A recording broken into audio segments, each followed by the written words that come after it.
One of the most hotly contested Supreme Court decisions of our lifetime pertains to abortion and the right to get an abortion, the constitutionality of you being able to seek that medical procedure. It is extremely difficult to go anywhere in any political circle without the topic of abortion coming up. And we still are having debates on it today, not only about like when it should be administered, the morality of it, but the absolute legality of it. Not even in the sense of what time you should get it. We're not even there yet. We're talking about you being able to receive one at all if you would like to seek that medical procedure. So because of this, because of conservatives working diligently, much harder than people on the left to get their political ideas done, and they work far more fastidiously and nefariously to get their political ideas done. We now are living in a world where the laws that protect people who need the reproductive rights that are afforded to them by the Constitution, upheld by Supreme Court decision after Supreme Court decision, we are now living in a country where we may see all of that slide back. Now, completely, partially, we're just going to have to see, because a lot of the people who were talking about how Donald Trump wouldn't be a big problem, how people who were laughing at people who said that getting Trump into office would be no really big issue, and Hillary Clinton was so much worse. We're now reaping what we sowed as a country when it came into voting for that gelatinous blob that we called a president. Because today, yesterday, the Supreme Court and their overwhelming conservative leaning handed down one of the wildest, one of the most unconstitutional, one of the worst decisions that the Supreme Court has made in an extremely long time, which is they basically overturned the precedent that Roe v. Wade and other abortion laws had on the books for basically nothing. The Supreme Court denies requests to stop Texas's 6-week abortion ban, with John Roberts and the liberals dissenting. So what happened? The Supreme Court formally denied a request from Texas abortion providers to freeze a state law that bars abortions after 6 weeks. Chief Justice John Roberts joined the 3 liberals in the dissent. The court's move means that the law, which was one of the strictest in the nation and bans abortion before many even know that they're pregnant, will remain on the books. So what happened is that the Supreme Court's shadow docket, in the middle of the night, out of nowhere, they decided that the conservative majority outside of Chief Justice Roberts decided that, you know what? This entire time, how this has been held up, that this is unconstitutional and it treads on the rights, the human rights of people in this country. We could just uphold that and do our jobs, or we could do what we were put here to do by the Republicans, which is get through our political ideas. And they decided to put through their political ideas more than do their actual job. At the end of the day, I think very poorly of a lot of conservative justices like Scalia, Thomas. They don't care about the Constitution, really. They really don't. Like, especially Scalia. Scalia is just crazy. He would twist and bend the Constitution. He would play origami with the Constitution to make it say whatever he wanted it to say. The guy was absolutely crazy. He'd vote on whatever, for whatever reason, as long as it went for his political prescriptions. And you can't say the same about other justices, especially when it comes to the left-wing justices, who a lot of them still, even when it doesn't go for their political ideology, vote in a way that's more constitutional. Whether that's right or wrong, this isn't necessarily their job. Their job is to uphold the Constitution at the end of the day. And I'm gonna be honest with you guys. For me, that's not super important. I care about what's right. Actually, that's what I care about at the end of the day. Like, laws are whatever they can be. If you don't hold up what's right, I don't know what the point of like having laws are in the first place. The laws are supposed to keep us safe and have us have like a healthy and successful society. If it's not doing that, then the laws are not doing anything, basically. Well, I think so. I mean, not that I personally support any political violence, but the Second Amendment says we have not a right but an obligation to overthrow an unjust government. That's all I'm saying personally. The thing is that allowing this law to go forward erodes all of the precedent that every single court ever since Roe v. Wade, and we don't even go by Roe v. Wade necessarily anymore. There were other laws on the books that we pull from, not necessarily Roe v. Wade. It's a little bit outdated, but when people think of abortion, they typically think of Roe v. Wade when it went to the Supreme Court in 1973. So we'll just be rolling on that. Everything else is kind of an externality. Every single law that's been passed, every single time, ever since 1973, abortion has gotten to the Supreme Court. It's gotten to appellate courts. It's gotten to state Supreme Courts. Every single time, it's been upheld as something constitutional that you can get to. But now, all of a sudden, over years, decades of conservatives toiling away to mold not only the Supreme Court, federal courts, appellate courts, state Supreme Courts, district courts, prosecutors, they are doing everything they possibly can to make sure that they get their political prescriptions through by bending and twisting and sometimes even breaking the law as long as they can get it done. This is no accident that we have a 6-3 conservative Supreme Court right now. This is no accident. Okay. A lot of the people that you see on the Supreme Court, Kavanaugh, Bennett, a lot of these people are activist conservative judges that have helped the conservatives take power, erode power away from the people, erode power away, take that power that they eroded from the people, give them to massive corporations, massive institutions, away from the core of the country, and upholding religious dogma and religious wants over human rights and human needs. That was their plan. I mean, if I remember correctly, Kavanaugh and another justice, I forget his name, helped were part of the decision that helped get to help make sure that Al Gore didn't win the 2000 election. I got to tell you, they were paid in dividends for that help. You can look into all the history of it, but these Supreme Court justices, these judges that were once district judges, AGs, federal judges, these people have been working with the conservatives and helping push through their political agenda, whether it be right or wrong, whether it be constitutional or unconstitutional, lawful or unlawful. They've been doing that work fastidiously for decades, and now it finally pays off for them. They get what they finally wanted, which was the grand prize. They have a couple of prizes, one which is overturning abortion and making abortion like either unconstitutional or just completely illegal without the Constitution, rolling back gay marriage, rolling back rights for minority groups. That is their grand prize. And now that they're in the position to get some of those things done, if you give them any wiggle room at all, they're going to run with it. That's the job. That's why they've been put there. This isn't some grand conspiracy. This is how politics work. You scratch my back, I scratch yours. They have a political agenda. They are human beings. They are judges, and they get rewarded for towing the line. Like, this isn't a conspiracy at all. This is literally just how politics works in this country. It's unfortunate. Now, this isn't a complete rollback of Roe v. Wade, right? This isn't a complete rollback of Roe v. Wade, and this isn't a complete rollback of all abortion laws across the country. What it does do is open the floodgates for a lot of conservative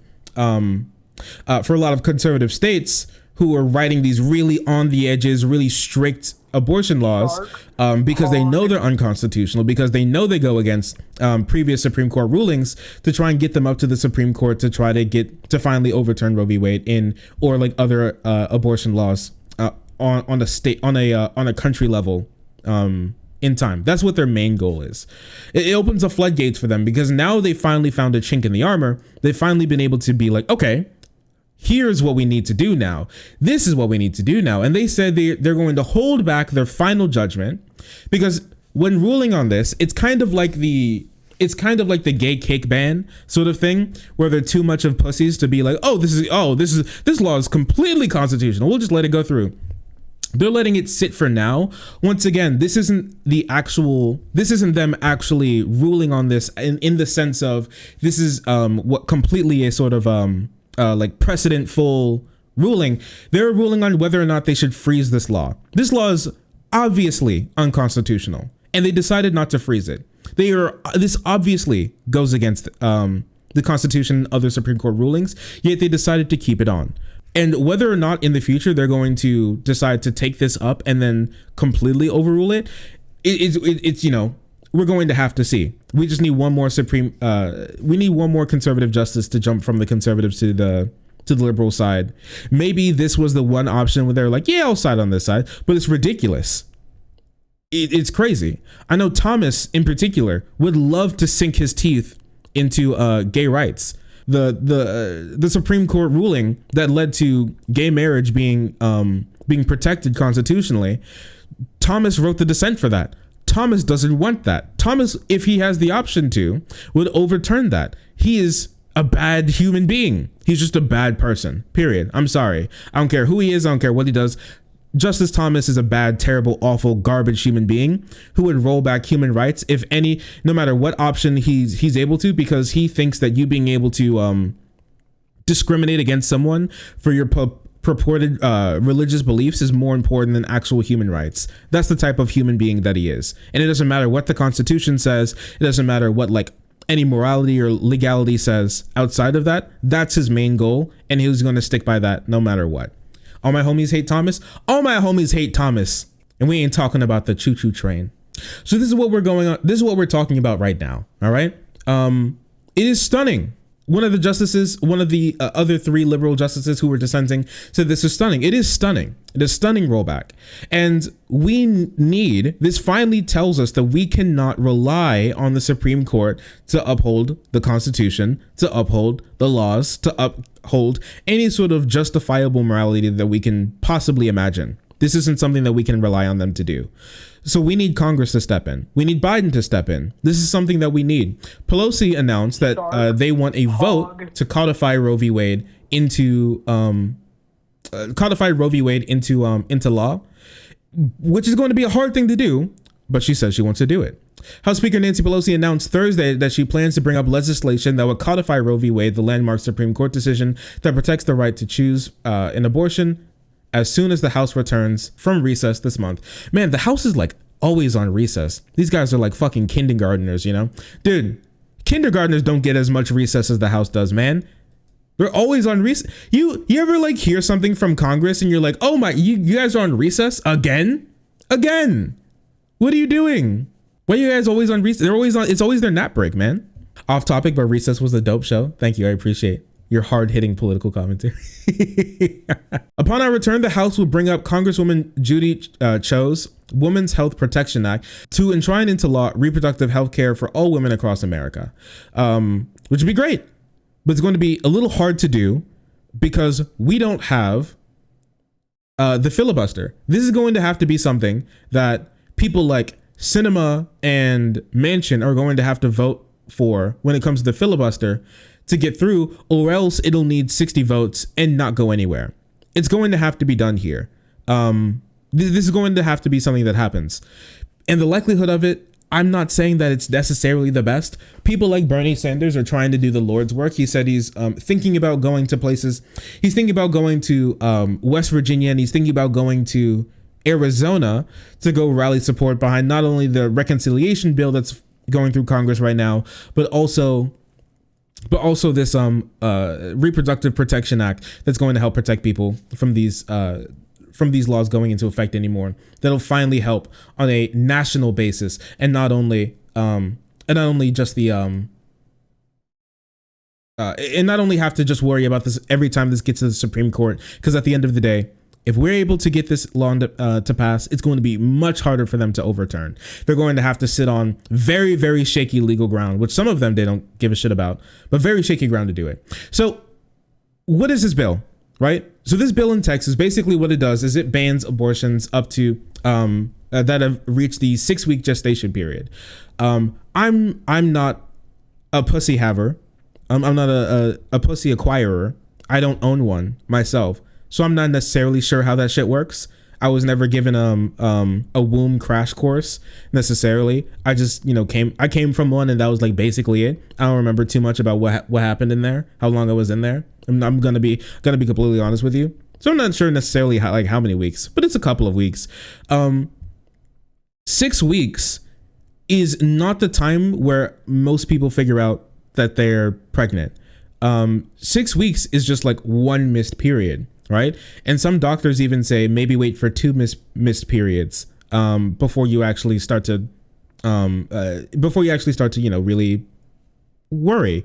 And so one missed period goes by, and then you have 2 more weeks to get a pregnancy test, get an appointment for an abortion, and they actually get your abortion before you're just banned at a state level to do that, to make that happen. That is such a short time frame. It is one of the strictest laws on the books, and that's the reason for it. It effectively bans it to an extent. And so, did they outlaw abortion? No, but they're going to uphold every single law that will.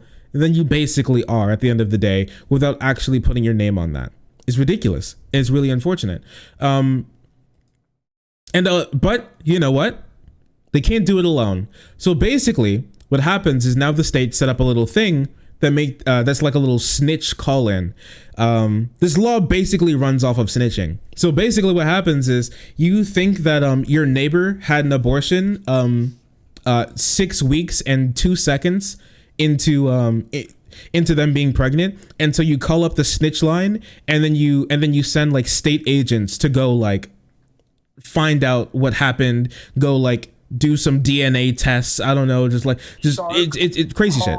You send like state like bounty hunters out to go find the practitioner, question like the would-be mother, like all of this crazy stuff. So someone decided to take the law into their own hands. Something had to be done. All right. This man, he saw a problem and he decided something had to be done. The Supreme Court wasn't stepping in. Biden and the Democrats aren't stepping in until they're done with the Capri Sun and their nappies because they're on recess. All right. Texas is the one doing the stepping. So he decided to step in. And here's what he did. TikToker makes a script to flood Texas abortion whistleblower site with fake info, doing the Lord's work. We love our hackers. We love our white hat hackers. They're good boys. An activist made a script to flood Texas's website used to solicit information on people seeking abortions with fabricated data. Wait, you know what? We'll just play it himself. What did the man have to say? Okay, so here's the update. Unfortunately, the IP banned me. Found out this morning. So when I access the site, it gives me something that looks like this. But before that, I was able to get about 245. And this morning, about 48 more, so about 300. But then I started thinking, what if I made this a bit easier for everybody? So I made an iOS shortcut. You might be asking yourself, what does the iOS shortcut do? Well, it picks a random city, county, and Texas zip code, and all the other information, puts it in the form, automatically submits it. So if you go to the website from your iOS device, this is the web page with the form, you click the share button, you click the shortcut, it automatically sends the form. It will then refresh the page and give you the option to do it again. Hit that 5 seconds. If you're interested, I'll put a link in my bio and download the shortcut, along with some instructions on how to use the shortcut.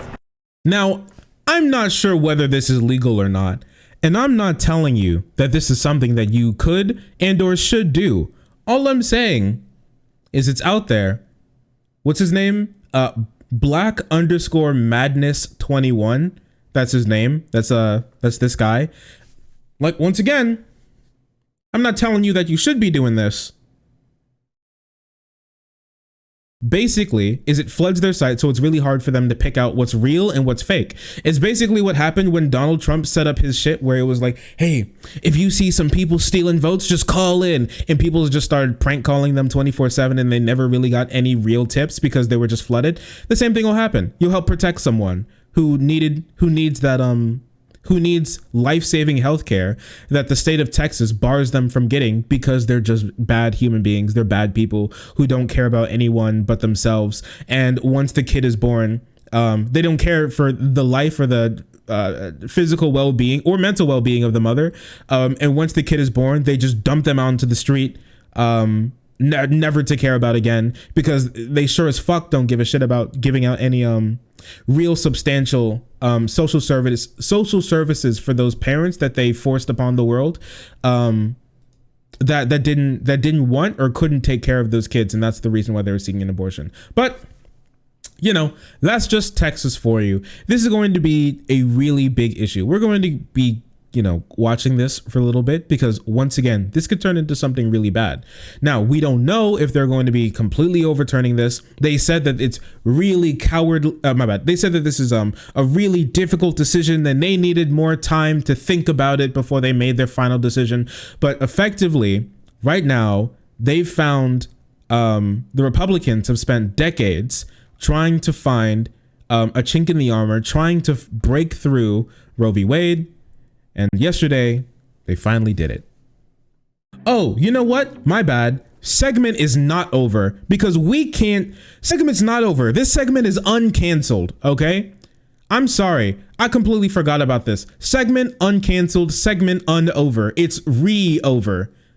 Or it's back on, because we can't finish this segment out without shitting on Jimmy Dore, because fuck Jimmy Dore, man. Someone who actually went out there, said that it was okay to vote, not only that it was fine if Donald Trump got into office, but is preferable than Hillary Clinton getting into office, because he wasn't going to be as bad. And he laughed at everyone, thinking that it was ridiculous for him to not only get 3 Supreme Court justices on, but for them to try to overturn Roe v. Wade.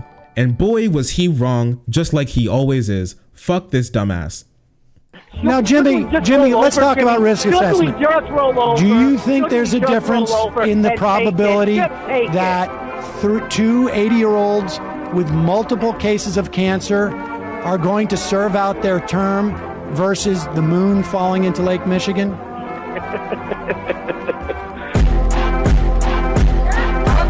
What I want you to do is to stop offering theories about politics on your platform that are bogus.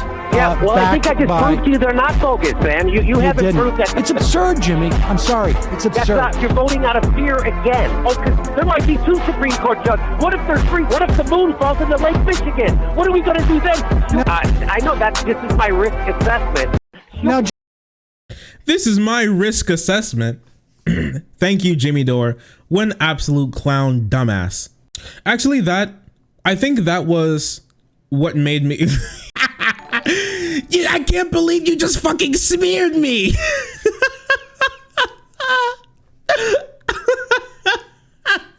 I think this is actually what got me to unsubscribe to Jimmy. I think this was it. I think this was the final straw. I hate that man with a burning passion. He's everything wrong with our politics today. Literally everything wrong. He is a awful, terrible, garbage, trash tier human being. And he belongs to go into the trash with all those other conservatives who are trying to overturn Roe v. Wade.